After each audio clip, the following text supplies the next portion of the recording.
चलो यार अगला क्वेश्चन करते हैं। आसान से क्वेश्चन है। क्वेश्चन क्या बोल रहा है, consider a rectangular sheet of a solid material of a length L is equal to 9 centimetre and width D is equal to 4 centimetre. The coefficient of the linear expansion is 3.1 into 10 की power minus 5 at room temperature and 1 atmospheric pressure. The mass of the sheet is 0.1 kg. Specific heat capacity भी given है, ठीक है। If the amount of heat supplied to the material is 8.1 into 10 की power 2 joule, then change in area of the rectangular sheet is। तो अपन कितनी heat supply कर रहे हैं, 8.1 इंटू 10 की पावर 2 जूल, ठीक है।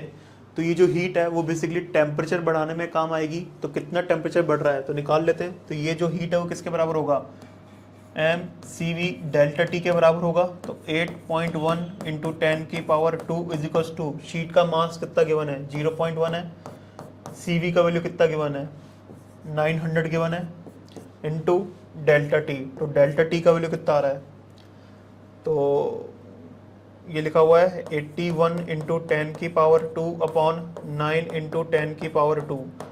तो अपना जो डेल टी आ रहा है वो बेसिकली कितना आ रहा है 9 केल्विन। तो टेम्परेचर में जो बढ़ोतरी हुई है वो 9 केल्विन के बराबर है। तो अपन को बताने की जो एरिया वो कितना चेंज हुआ होगा, तो डेल्टा ए जो होगा बेसिकली किसके बराबर होगा, A alpha delta T into 2।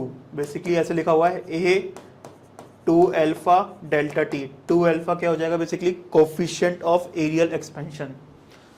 तो ओरिजिनल एरिया कितना था, तो लेंथ इंटू विड्थ के बराबर होगा, मतलब 36 सेंटीमीटर स्क्वायर के बराबर होगा, मतलब 36 इंटू 10 की पावर माइनस 4 मीटर स्क्वायर के बराबर होगा, into 2 into coefficient of linear expansion कितना है 3.1 इंटू 10 की पावर माइनस 5, और डेल्टा टी कितना आ रहा है तुम्हारा 9 आ रहा है। तो इसको सॉल्व करके देख लो, तुम्हारा आंसर आ जाएगा। तो इसको सॉल्व करके देखना, जो तुम्हारा आंसर है वो कितना आएगा, फिर तुम्हारा आंसर आएगा 2 इंटू 10 की पावर माइनस 6 मीटर स्क्वायर। तो ये अपना क्या हो गया, आंसर हो गया। आसान से क्वेश्चन था।